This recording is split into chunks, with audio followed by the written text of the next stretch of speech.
Hi, everyone. Hi, Kelly. Hi, Marsha. You might notice that this is not our regular setup today. Different sound quality and no intro or anything because we are at Marsha's dog Enzo's favorite place. That's true. We're down at Seabrook, Washington. And so we don't have our normal setup with the microphones. And also, Kelly, I noticed, I don't know if people can hear this, but we're on very creaky chairs. They're like wicker or something. Anyway, we're at a beach house. They're kind of knitted. Yeah, they look like they're knitted. They're not, but they do. I noticed. I don't know if the microphone can pick this up, but they're kind of squeaky. I'm sure. Anyway, it's not our normal setup because we rented a house at Seabrook and we've been here since Wednesday. Correct? Yes. And this is Sunday, and we are recording in between rainstorms. Mm-hmm. So we were at the beach Thursday.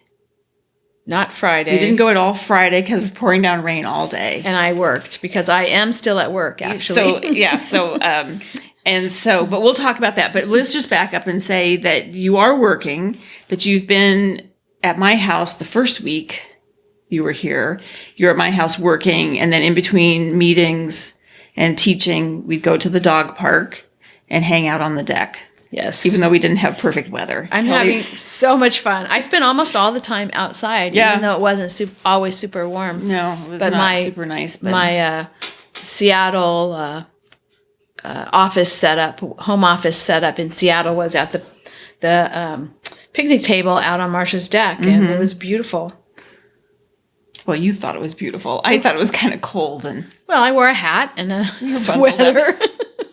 No different than the trailer, right? Working from the trailer, so. Anyway, but then the second half of this is we've been down on the Washington coast in this beach house. And so anyway, we're just hanging out here. We're getting ready to go. This is our last full day. As I say, we're recording in between rainstorms, and then we're going to run down to the beach in a little bit. So anyway, Kelly. Yes. What's the most important thing we need to talk about? We have winners. Yes. So we have our summer spin-in has finished, and we have prizes that we pulled this morning. So we have 2 different finished object threads. We'll go ahead and do the finished projects with hand spun first. We're going to pull one from that group. We had 12 entries. We had 11 entries in that thread, I believe. And we pulled one of them with a random number generator. And we have a winner.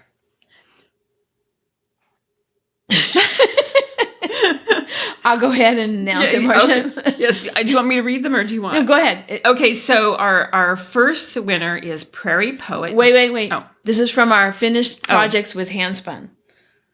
Okay, and just so you know, we're not editing any of this, so we apologize for all of our mistakes. But anyway, so the first winner is Prairie Poet, Jane. Okay, wait. That's from the finished skeins, but I was announcing the prize for the finished projects with handspun. Okay, I'm sorry. Let me go down. Marsha wasn't listening because she's knitting on a really important project that we'll talk about later. Yeah, we'll talk about it in a minute. Okay, so here we go. Finished projects with handspun. The Carolyn, she did a stranded colorwork hat, and she won a skein of sincere, it's so hard for me to say, sincere sheep fiber. Yeah, so it's, I believe it's 100 grams. It includes some things blended into it. It's, I think, merino. I don't have it with me, so I don't have the information, but it's really nice. Sincere sheep fiber is really nice, and you're going to love it. It's got some little things blended into it, which make it a little bit interesting, but it's also a natural color. So, so congratulations, Carolyn. You have a prize for your finished colorwork hat. Now, Marsha, we can go to the finished skein. I've said it now 3 times. Prairie Poet, Jane. Yay! And she is also winning the sincere sheep. I on purpose made Marsha say that. I don't know why that's so hard. Anyway, those S's together. Sincere sheep fiber. Yes. Okay. And it's a little different. The two fiber packs that I have, they're slightly different, but they're both wool with some things, some natural colored things mixed into them. Lovely, beautiful luxury fibers mixed into them. So Okay. very nice. So congratulations, Jane. Okay, you can do the next one because there's no S's in this one. That's my gift to you, Kelly. Thank you. So the next winner is going to win a bump of Shetland fiber. I got this at the Black Sheep Gathering way back when we were allowed to have gatherings. I got this at the Black Sheep Gathering, and it's from a farm where they actually rue their Shetland sheep, which means that they just pull the fiber off the sheep as the sheep, sort of like shedding, right? Like a dog sheds. So anyway, it's rood, R-O-O-E-D, I guess, as opposed to rude. How rude. Yes. Yeah. Rude Shetland fiber. And the winner of this is Knitter Chow, Kathy. And she submitted a 3-ply Romney yarn that she was working on this summer. So I hope she enjoys this gray natural fiber Shetland. Okay. And then the third prize is a project bag made by 3 Green Sisters. And the winner of that is Knit Admin, Mary. All right, Mary. So she made 100% silk singles. I should have given that to you, Marsha, with all those S's. Right. Into a lace weight 2-ply and beautiful, very beautiful green color. So, Mary, thank you for playing, and you've got a prize. And then the last one, the sheep pillow that was made by 3 Green Sisters and donated by them, along with the project bag that Mary won. So first of all, thank you so much to 3 Green Sisters for these prizes. The sheep pillow is a fabric design by Sherry Magnuson, the shepherd of Icelandic wool sheep that we talked about a couple of episodes ago. So the winner of the sheep pillow is going to be Fiber Friend, Debbie. Woohoo! Congratulations, Debbie. She made a skein of yarn using some fiber from her own alpaca.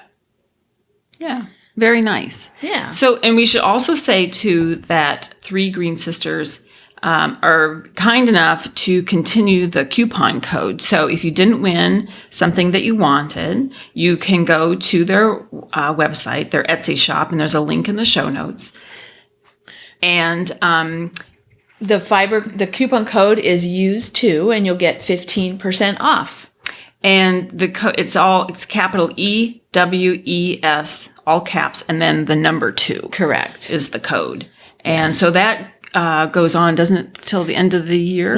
Yeah. So until December 31st. Yeah. And then until the end of this month, you still have a chance to win one if you go into the Ravelry thread for this giveaway, because we also have a project bag that we're going to be giving away to someone who, it could be someone who participated in the spin-in, or it could be someone who didn't participate in the spin-in. But it gives opportunity for someone who isn't a spinner to also win one of these project bags. So head on over to the Ravelry group, take a look at their Etsy shop, and then let us know what bag is your favorite. Share your favorite bag with the group, and that will enter you for a giveaway for the second project bag. Yeah. Okay. So should we touch on projects? Yeah, let's talk about. Do you want to do yours, or should I do mine, or? I'll go first because mine is small. So right now, this moment, I'm looking at the project in my hand, which is a dishcloth, and I see that I've made a mistake on the edge. Oh dear! Can you correct it while you record? I'm just going to fudge the edge because it's just a dishcloth. Okay. So I'm not going to worry too much about it. I'm making dishcloths out of cotton, a very hard, probably mercerized cotton. And also the yarn is a very sturdy cabled yarn. It's, I think, 5 or 6 or 8. I can't even count them. There's too many. Yeah. Strands of 2-ply. So many strands of 2-ply, then all plied together to make a really sturdy yarn. And this is perfect. It's perfect for a dishcloths. I can attest to that because I have been using them in my own house. I forced Marsha to use hers that I left her in May. Mm-hmm. I came and found out that it was still sitting totally unused in the drawer, so I made her use it. It works great. So that's what I'm working on right now. Yes, I have a hard time. But I have to force myself to use things. I think they're too nice. I don't want to use them. But anyway, it's dishcloth. I know. But anyway. So the other thing I'm working on, of course, is my dark green forest sweater. That's a pattern by Christina Corber-Reith. And the yarn I'm using is a terracotta color that I overdyed. It's hand spun. I didn't finish it in time for the summer spin-in, but I'm getting close. Yeah. While I was here, I finished the sleeve. I did not do the ribbing at the cuff. I'm going to wait till my second sleeve is done before I do that. And I picked up and started the second sleeve last night, and I'm about maybe 3 inches down the sleeve. And they look great. And all the discussion about the possible change in color, I don't see it at all. Yeah, I was really pleased to see that my dye job is pretty uniform. And the other thing I want to say about your sweater, too, is because we've talked about it over the months, and I've seen pictures of it and everything, but I've not actually felt it. And it's so light. I was really, you know how I was at my house, but I was kind of struck by how it's not a dense yarn. It's your spinning it's very sort of fluffy and light and airy. It's really, really nice. Yeah. Really pretty. I think we need to convince Marsha that she needs to spin carded preparation for a sweater so she can experience that.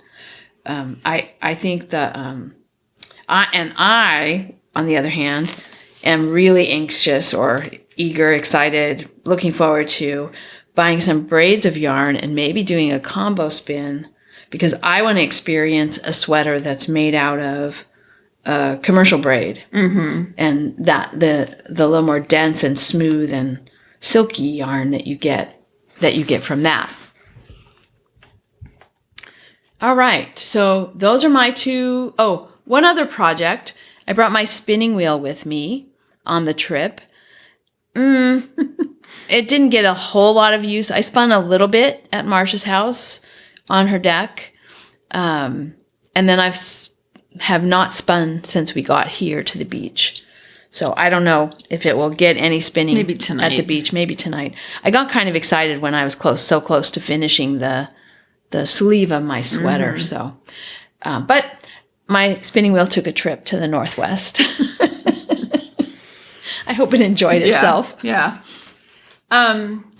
So projects for me, let's see. Well, the first thing I have to say is with the discussion we had about pens, fountain pens, I was inspired. And so one of the days in Seattle, we went down to the university bookstore, and because they have a selection of fountain pens, and I purchased one, and I purchased the Pilot Metropolitan. And it's a very nice fountain pen. I picked the sort of the aqua color, and I'm enjoying writing with it, and it's only $29.95. It's a very inexpensive pen, I think, isn't it, compared to some of the fountain pens that antique ones? Yeah, there are, or even brand new ones. Even brand new ones. I mean, goodness, there are fountain pens that are in the quadruple digits. Yeah.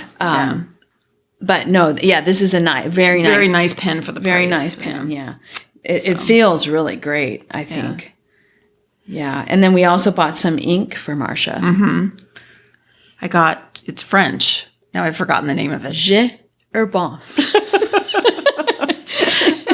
I bought a kind of a bright blue, like a sky blue kind of. And then one that is sort of kind of sepia colored, tea color or something. Yeah. So that was a really fun experience going and getting that. Anyway.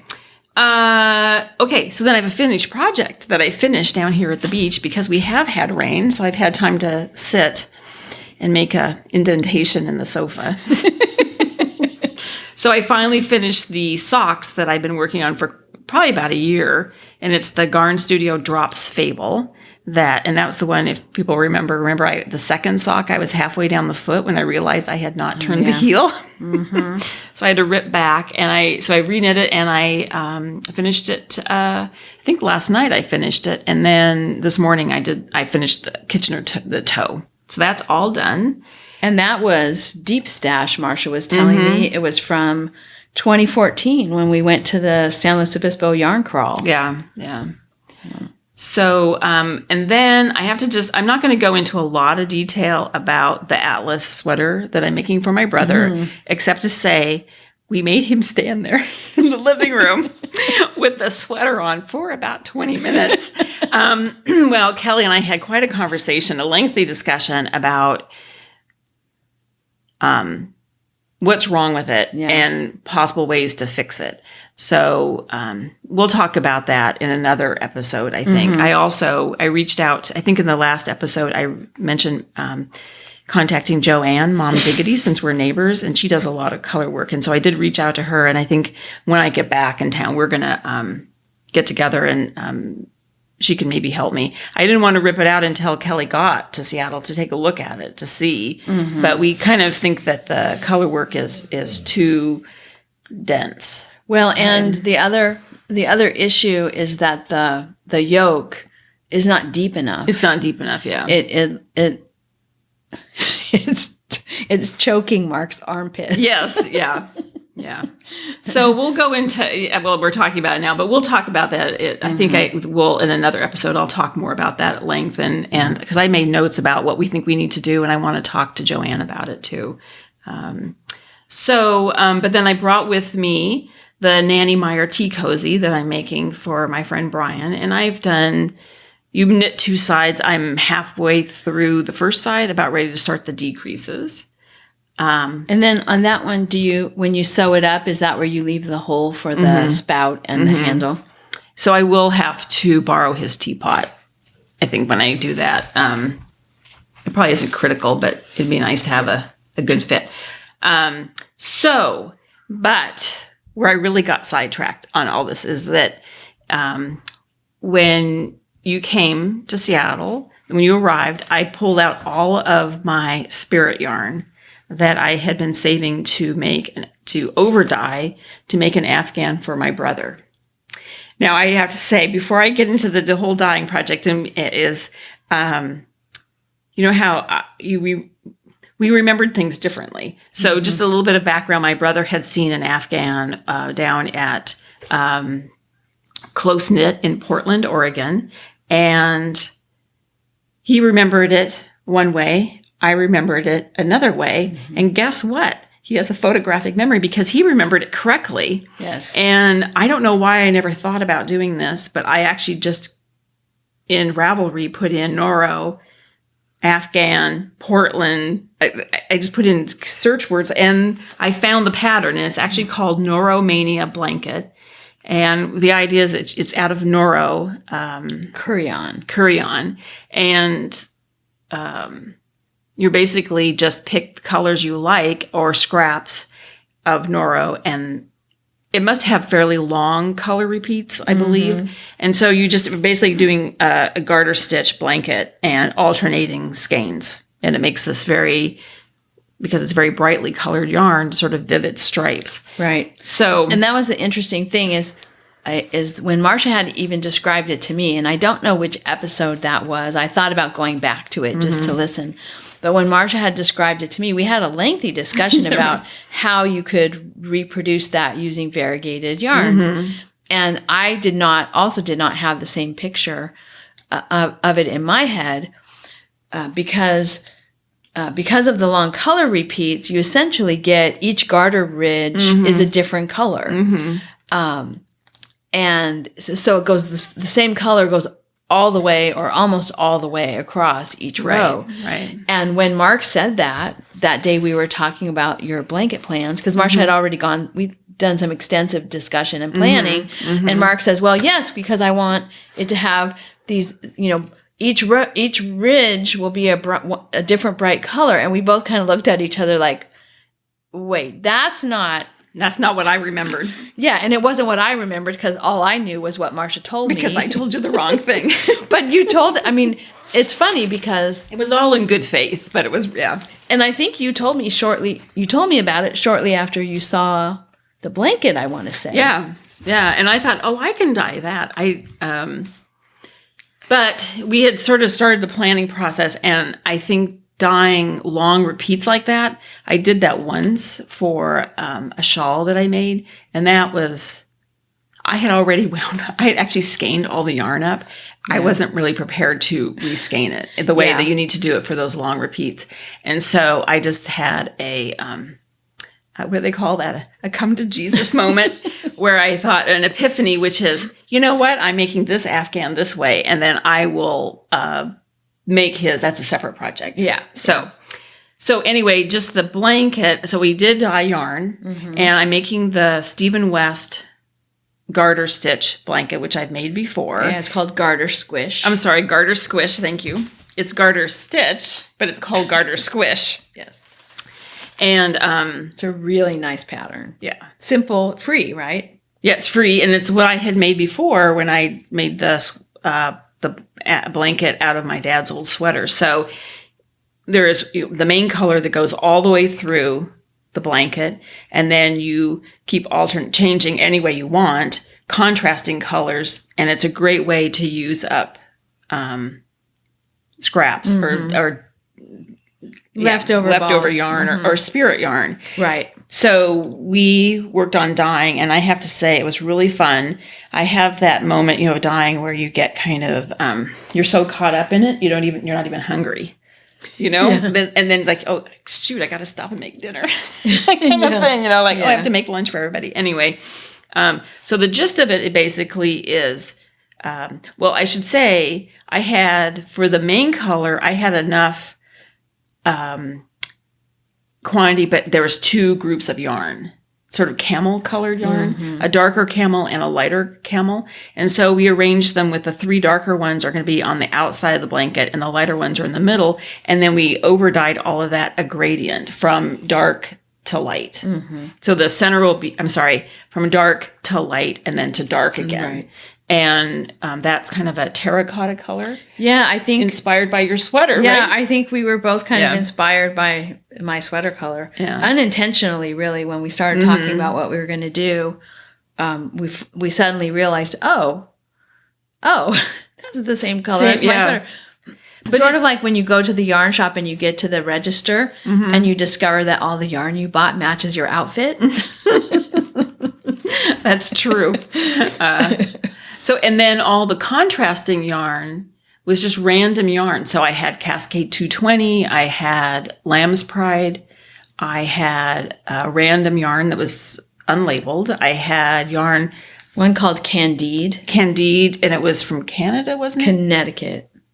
The mill was in Connecticut. It was milled in Connecticut, but it might have been made in Canada. Okay. I think it did have both of those names on the.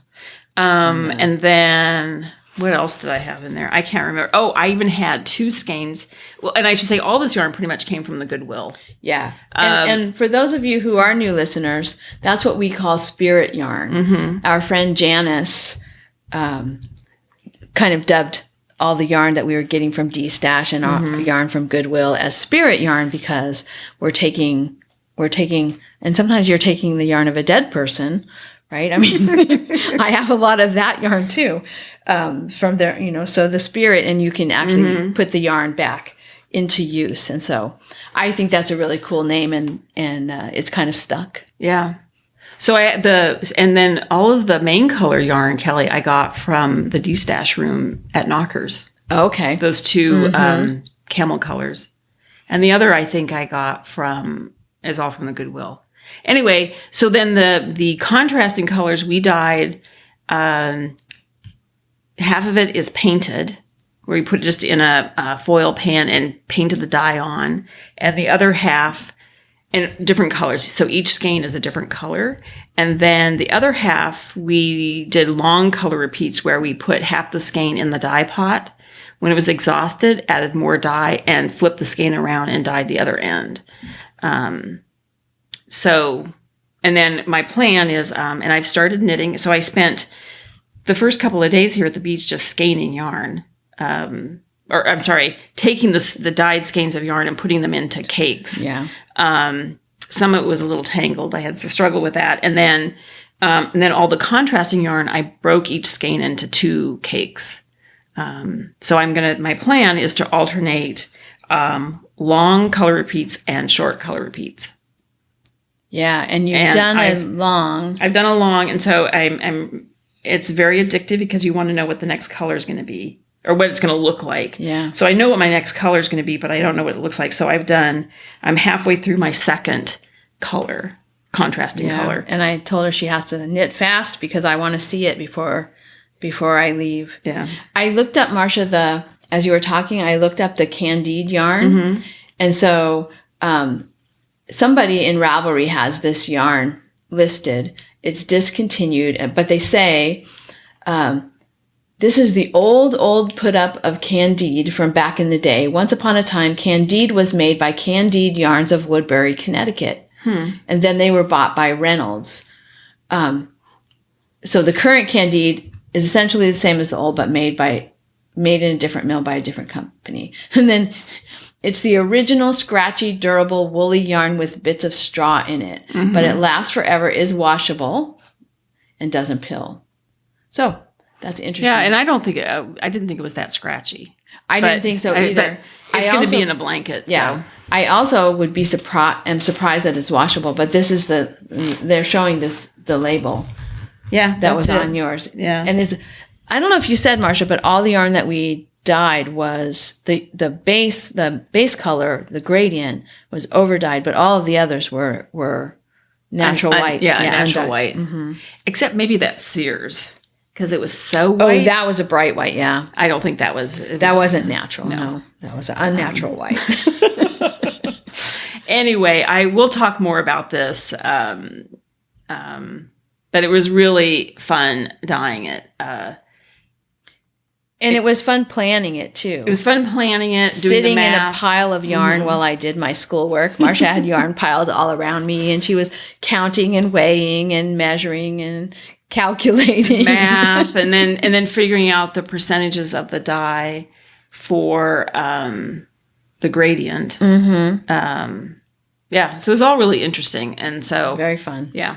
Anyway, and then the other thing I'm just going to mention, this is not really about a project, but I believe it was Friday. It was pouring down rain. I'm going to go get my yarn while you talk. I want to talk about my yarn. Oh, and my other ones. Well, anyway. I'll grab that too. It's upstairs. Okay. Okay, Callie's running upstairs to the second floor to grab the yarn. Anyway, so it was Friday. It was pouring down rain, and Kelly had pretty much back-to-back meetings and classes and whatnot. So she was not free. So my brother and I went into First we went into Hoquiam, and then we went into Aberdeen. But in Aberdeen, there's a new shop has opened up, and it's called Weird Sisters Wool Emporium, and it's owned by Megan Blackburn and Chelsea Barr. And they dye all of their own yarn. And Megan, and I've talked about this before, but Megan used to own Little Fish Stitches. And I actually made a pair of socks with her yarn. And I just finished the Walk Along Tee with her yarn. But anyway, Megan and Chelsea decided to join forces, and they had opened up this Weird Sisters Wool Emporium. So Mark and I went and took a look at it and bought yarn. Since Kelly wasn't able to go, she's back.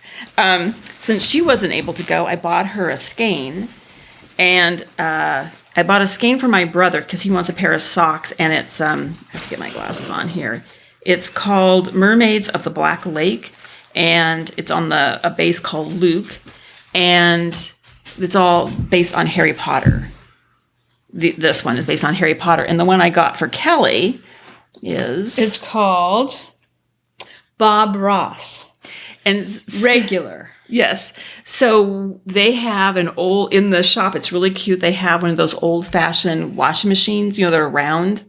Mm-hmm. And in there is all this stash of yarn, and the prices are a little bit less because they're all, it's called, the label on the washing machine is called Bob Ross Happy Little Mistakes.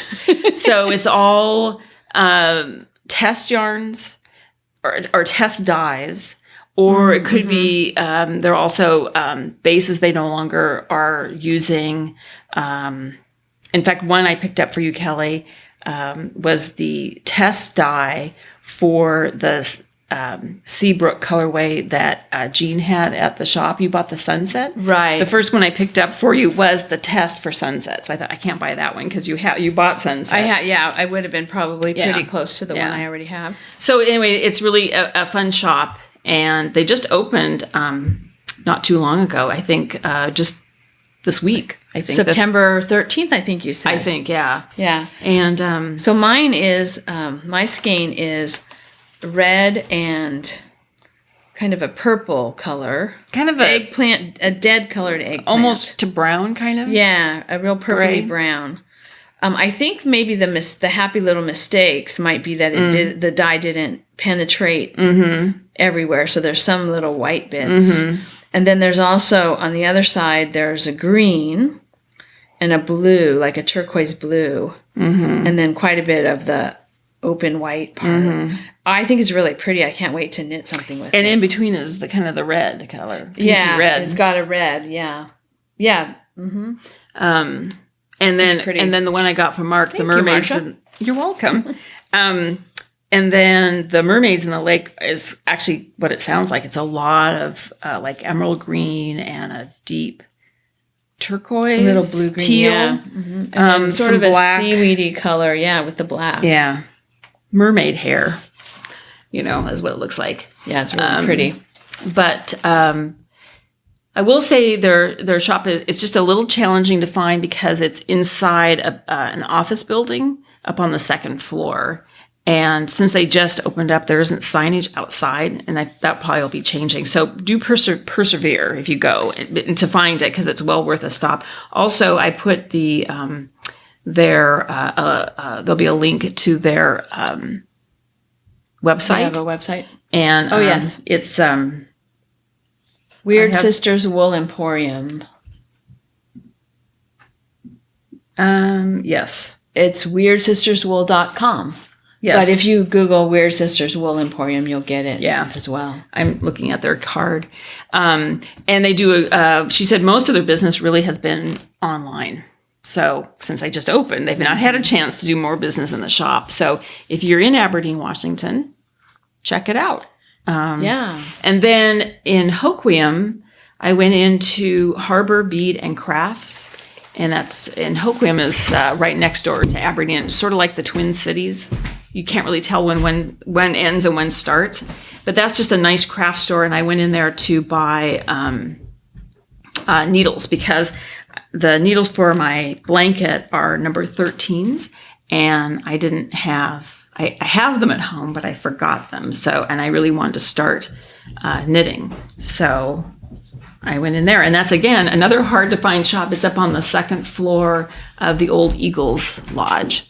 But I would go in there and check that out. And Kelly ran back upstairs again, and she just showed back up with her charger for her laptop. Yes. Phew, that was a close call. Okay. Oh, my gosh. Episodes at the beach. So that's it for me and projects. And well, let's talk a little bit about how much fun we've been having at the beach. Well, yes. I mean, well, it depends on if you think this is fun. We think it's fun. Well, Bailey, I think, will join Enzo in thinking this is the most fun place that she's ever been in her life. She had a great time, just like full out, racing, twisting, spinning. We got to a little creek yesterday, and she was so excited, splashing in the water. Yeah, I posted. Well, the first day I just posted this morning, Kelly. I don't know if you looked at Instagram, but I posted the video of her from the very first day we were down here when she was running in that creek, and top speed through the water. It's so funny. and then yesterday the creek was higher because the sometimes you can't cross it on the beach. The first day, it was low enough that we could cross. yesterday was not low enough. And so it was actually pretty deep, and she was pretty funny because she was running in the water, but then suddenly there's sections where it's deep and she went actually under the water. Yeah. But it didn't faze her. She was sort of perplexed, I think, but she came up pretty fast. Yeah. And then she had her sort of Yoda ears where her ears go sideways for quite a while because I think she had water in her ears and she was just like puzzled about that whole thing. Because this is only the second time she's been to the beach, right? Yeah. Well, yeah, this trip is only the second. So that would have been, yesterday would have been her third beach experience. So, but she's having a really good time. And we had fun at the dog park when we were in Seattle. She got to go to the dog park. She and Enzo don't quite play together. They sort of started yesterday. He doesn't want her to touch him when they play. He's a single dog, right? Yeah. Like an only dog. Yeah. Right? He doesn't know how to share. Well, and she would really like for him to just flat out chase her. But, and he wants her to chase him with the ball, like he's playing keep away with the ball. But she could care less about that ball. So they kind of don't speak the same play language.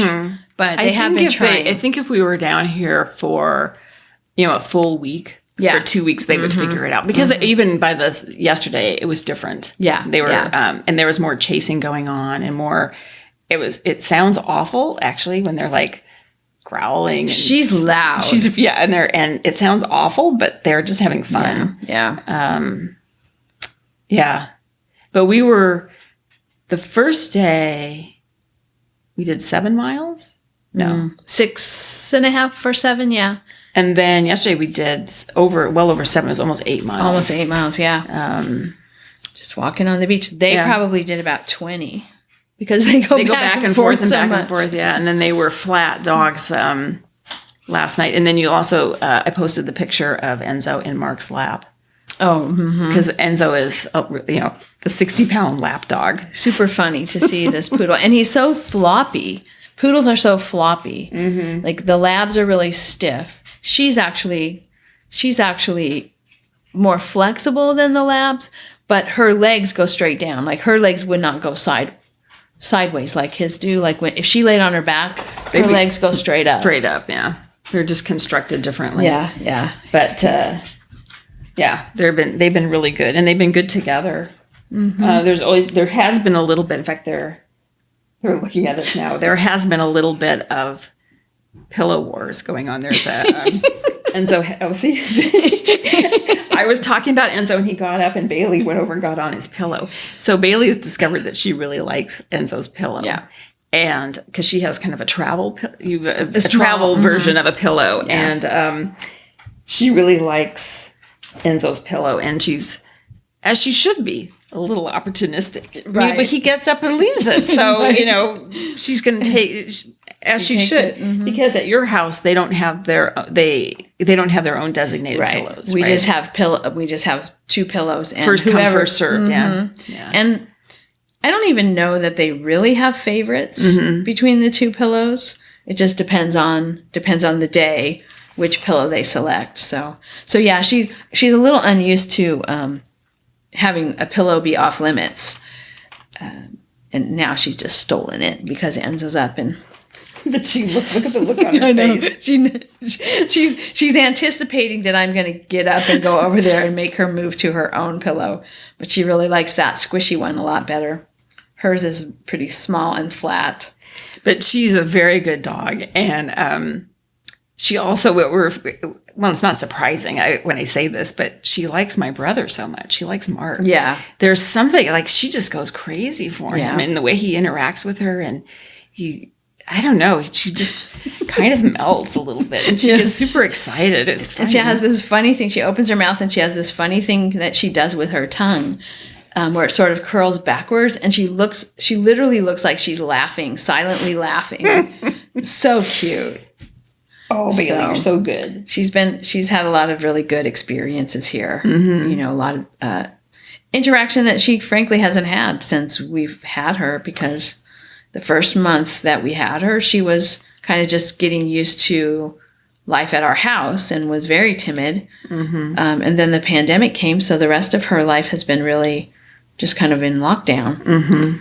I mean, she goes on walks and stuff, but, we don't stop and say hello to neighbors and friends on walks. I mean, I don't see people very often that we know out walking. And even if we do, you kind of stand at a distance and talk. So anyway, she's had a fun batch of new experiences this whole trip. So well, and then wasn't it last Saturday? Kim came with Orkney for dinner, so that was a new experience. Having another dog, and she likes other dogs. She gets along pretty well with all dogs. Yeah, she does pretty well. She's a little rough. They have to kind of like rough play, but I think she and Orkney on the beach would be fun to see. Yeah, because he also likes the rough play. He's a bruiser, as we say. Yeah. So. Yeah. No, and what else have we been... I don't know. Like, we haven't done anything terribly exciting, like going to yarn shops and eat. Like, we've just been eating in and hanging out. Yeah. Ben came home from Index, so he was home for a while. I got to see him. That was nice. And I've been working. Like I said, I'm actually in school and taking, time away to go... sit upstairs and do my online classes. So, and I can attest, you're working all the time, and I'm not just saying that. It's your friend. You've been working all the time. Yeah. So you would come down for dinner, and I tried to make it. Tried to concentrate as much as I could. I tried to concentrate on, like one or. Like this day this week is going to be all my meetings, and this day this week is going to be all my grading. Because it is a little different. I've never done this kind of travel during the school year. Yeah. So it's been real fun. Yeah. And I do need to do a little bit of catch up when I go home, but I'm not really that far behind, honestly. No. And you worked this morning too. This is Saturday, and you worked for a couple hours this morning grading. So... because I'll be on the road Monday, and I won't really get a chance to do much on Monday. So anyway, we're having a great time. I don't know. Is there anything else we need to say, Marsha? No. I think Mark is with us down here at the beach. He came, every night for dinner, I think. Pretty much every night for dinner when we were in Seattle, which is fun. And then he's been down here with us. We've just been spending time in the evenings really together because we've been going down. Kelly's been working, or we've been at the beach, and he's going to the gym every day and walking around and walking and reading. He's been in his room reading a lot too. Relaxation. That's what it's about. Yeah. So life at the beach is good. Anyway, I don't know anything else. I'm just excited about knitting on my project, and I like the feel of this too. Yeah, I think it's squishy. It really is appropriately named Garter Squish because it's knit at such a loose gauge. Yeah. Well, and it's actually the pattern calls for size 15 needles, and I'm using 13 because just with the way I knit, it was just a little bit too loose with the 15s. But anyway, I'm hoping to get to my third color before you leave tomorrow. Yes. Well, if not, I'll have to see pictures, but I would like to see it started too. I can't go to the beach. I have to knit. You have to knit. Stay home, Marsha. I'm going to the beach. Maybe I can carry it with me. I'm kidding. Anyway, anything else we need to say? I think that's it. All right. Well, we'll say goodbye, but we're going to go play. Yes. Not that this is not playing. Yes. We're going to go play on the beach. We're headed off to the beach. So just few last words. Those of you whose name I announced for prizes, go ahead and send me a message with your mailing information, and I will get those prizes out to you when I get home. Or send your information to Three Green Sisters so they can send your prizes to you. And then also don't forget about the giveaway thread in the Ravelry group. And if you're on Patreon, don't forget we're having the Patreon pattern giveaway, and you can get a pattern of your choice up to $8. That's still going on for probably till the end of this month. So if you haven't gotten in touch with me, go ahead and get in touch with me about the pattern that you'd like, and I can get you your pattern. So I think that's it. All right. Let's go play. All right. Bye. Bye.